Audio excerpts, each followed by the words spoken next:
Marxismo, introducción. El marxismo es un método analítico, político, económico. También podríamos hablar del mismo como un movimiento político y social, o una doctrina nacida a partir de la década de 1840, siendo mayor expositor y fundador Karl Marx, filósofo alemán, quien utilizó al marxismo como método para el análisis del capitalismo. El marxismo es denominado también socialismo científico. El marxismo tiene una base económica y su plan se acerca al método científico lo más posible. Uso creativo del marxismo. En la actualidad no es posible realizar una interpretación ideológica cerrada sobre el marxismo, sino más bien, como propone Bohm, entender que la propia naturaleza de la teoría marxista hace de ella un sistema abierto y en desarrollo. Santos propone una lista similar con los conceptos de clase, conflicto, élite, alineación, dominación, explotación, imperialismo, racismo, sexismo, dependencia, sistema mundial y teológica de la liberación. Aportaciones de Karl Marx. Apoyo a la educación infantil libre, mayor tiempo libre para los trabajadores, búsqueda de satisfacción laboral y manifestaciones social ante la injusticia. Mi nombre es Carla Michelle Solís Rodríguez, soy del grupo 507 y vengo a exponer el tema de los neoclásicos. Los neoclásicos extendieron el análisis económico a otras situaciones consideradas tanto por lo clásico como lo marginalista, es decir, examinaron situaciones de competencia perfectas y competencias imperfectas.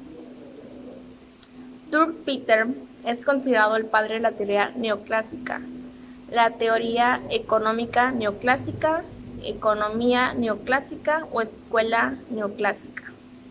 Es un concepto utilizado en economía para referirse a un enfoque económico que intenta integrar el análisis marginalista algunas de las percepciones provenientes de la economía clásica. El término general se emplea en dos opciones, para referirse a los desarrollos en el pensamiento económico y para referirse críticamente a lo que se considera el pensamiento económico ortodoxo o dominante. Thomas Robert Malthus fue un revelador inglés de 1766 a 1846, quien en su libro Ensayo sobre los principios de población escribió un argumento en contra de su contemporáneo Godwin, que creía en el crecimiento limitado de la población, o sea, la teoría de la población Malthus.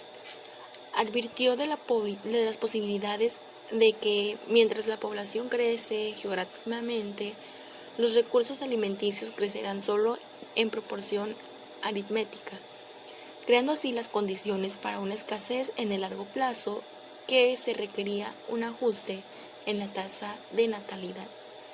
Esta ley de la población de Malthus fue severamente criticada por Karl Marx, otro economista heterodoxo de la escuela clásica de la economía, que llamó a la parroquia de Albury defensor de la burguesía. Los principios de Malthus fueron gran influencia en el pensamiento de Darwin y Wallace acerca de la lucha de la vida como fuente de la selección natural de los más fuertes. Según él, y el mundo tendría un desenfrenado crecimiento en su población, ya que generaría conflictos, hambre y enfermedades. La teoría habla que se sostenía que mientras el crecimiento de la población en el mundo se daba en forma geométrica, la producción de alimentos aumentaba en progresión aritmética. Ahí vemos que está saliendo sangre, quítala. Está saliendo sangre. Entonces lo que vamos a hacer es retirar nuestra aguja para que no se vaya a reventar la vena. La retiramos un poquito y vamos a... A mí me tocó exponer sobre el tercer estado. Dice que el tercer estado se comprendía del 98% de la población, donde estaban lo que es la burguesía, eran políticos ricos, y también se comprendía de obreros y de trabajadores. Nos dice que aquí se usaba mucho la economía en la agricultura. Dice, había banqueros que hacían negocios con el Estado, los artesanos, funcionarios, menores y comerciantes, por otra parte, extendían campesinos libres. También había lo que era la renta de tierras para que las trabajaran. Dice, el 14 de julio de 1789 la burguesía se vio apoyada por un gran sector explotados por la nobleza de los campesinos en medio de una agitada multitud revolucionaria formada por hombres y mujeres.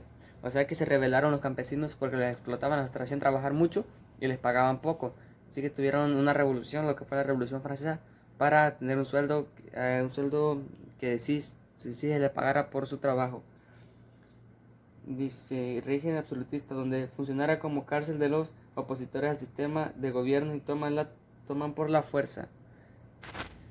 Una de las principales cosas que llevó a la revolución fue el pago de impuestos hacia los campesinos. Después de que no les pagaban, los hacían pagar impuestos, y por eso fue uno de los principales pensamientos de revolucionarios que llevó a ponerse en contra de la burguesía y de los políticos para que los dejaran trabajar libres sin pagar impuestos. Después de esto nos pasamos a lo que es el marxismo.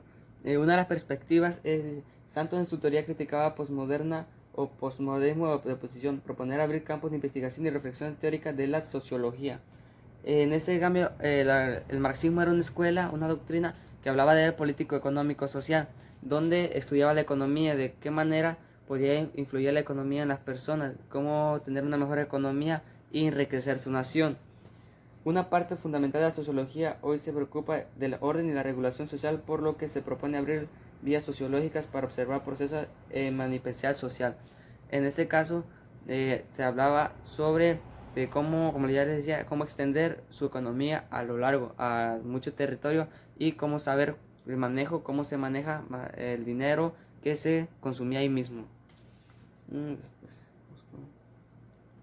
Dice, Santos habla de áreas subterraneadas, es decir, partes de la realidad que no han sido exploradas por la sociología debido a que no pueden ser percibidas por una orientada al orden y regulación. Entre aquello ha sido voluntariamente negado, condenado, ya que se opone entre el conflicto del capitalismo o el liberalismo, frente a lo que hay por exponer una sociología de emergencia, la que nos permitirá comprender el presente y desarrollar alternativas sociales. Como decía, lo que habla del liberalismo y capitalismo, este es otro tema, pero también va incluido en lo que es la sociología, lo que son las cosas económicas, como por ejemplo, el liberalismo nos hablaba de cuando se hizo de la economía parte de la iglesia, del catolicismo, porque antes manejaba la iglesia, manejaba la economía, pero ahora por eso fue lo que se dio en la escuela marxista, para tratar solamente la economía. Después de esto les voy a hablar sobre la escuela marxista. Es una escuela que pensamiento primordialmente económico, que tiene como objetivo fundamental realizar una crítica de la economía política desarrollada por David Ricardo y Adam Smith. David Ricardo y Adam Smith fueron los principales creadores del marxismo, y Carlos Marx. Esta escuela era una doctrina más que nada que se encargaba de estudiar la economía, de saber el proceso para tener más economía en el país y enriquecer su nación. Estos pensadores querían lo mejor, tener de ellos y hacer crecer al pueblo. Y se pretende mostrar mediante una lógica dialéctica que el capitalismo contiene en sí mismo el gen de su propia destrucción, la cual lleva a otros modos de producción. O sea que se puede destruir a sí mismo para crecer, explotar su propia agricultura y todo, pero para tener más economía. Es lo que daban a conocer estos dos pensadores. Su método es materialismo histórico, por lo cual realizar un análisis se basa en la historia distante. Marx comete un error contrario a su método al considerar al trabajo como único capaz de generar plusvalía. Con la teoría se rescata enorme el interés social que debería tener la ciencia económica, lo cual se hace una escuela del pensamiento económico alterna. O sea, en este caso, el socialismo, o sea, la sociedad tenía que unirse para hacer crecer su economía. Marx inventó esta escuela, una doctrina para conocer la mejor economía de su país, saber cómo explotarla y tener lo que es un gran crecimiento económicamente para enriquecer su nación y ayudar a toda su gente, por así decirlo. Ya que como hablábamos de los clásicos, que en este caso viene siendo más que nada la Revolución Francesa, les voy a explicar este mapa. No se alcanza a ver muy bien, pero este mapa indica qué fue lo que pasó, sobreproducido, por qué fue la Revolución Francesa y sus efectos. Primeramente de nada, fue producido por difusión, eficiencia, descontento, luchas de poder, lo que llevó de la ilustración y entre el clero y la burguesía y la nobleza. Eso, lo que el descontento lo que provoca es levantamiento, o sea, levantamiento de armas, revolución más que nada de los obreros hacia los políticos. En este caso, el levantamiento es de la nobleza y la burguesía y los campesinos. La monarquía toma decisiones y después de la difusión da la ilustración y la independencia de los Estados Unidos. Y sus efectos. Cuando termina Declaración de los Derechos del Ciudadano y del Hombre, provoca una separación entre el Estado y la Iglesia, y entre el Estado y la Iglesia es un punto muy importante, ya que antes la Iglesia controlaba el Estado, o sea, toda su economía estaba dentro de la Iglesia. Por eso, después de esto, se hace la separación y la economía aparte y la Iglesia aparte. De ahí se devaluó.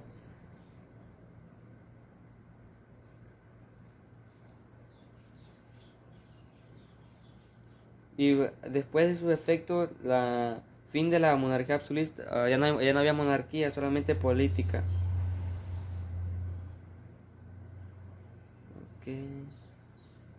Después de lo que fue la Declaración de los Derechos Ciudadanos del Hombre, sus principios son la igualdad, libertad y fraternidad, la ley, expresión, sentido nacional, libre culto. O sea que ya les daban derecho de opinar, ya les quitaron lo que es el pago de impuestos, ya podían ser libres, trabajaban sus tierras, pagaban lo que tenían que pagar, lo justo, y les pagaban bien. Bueno, pues sería todo.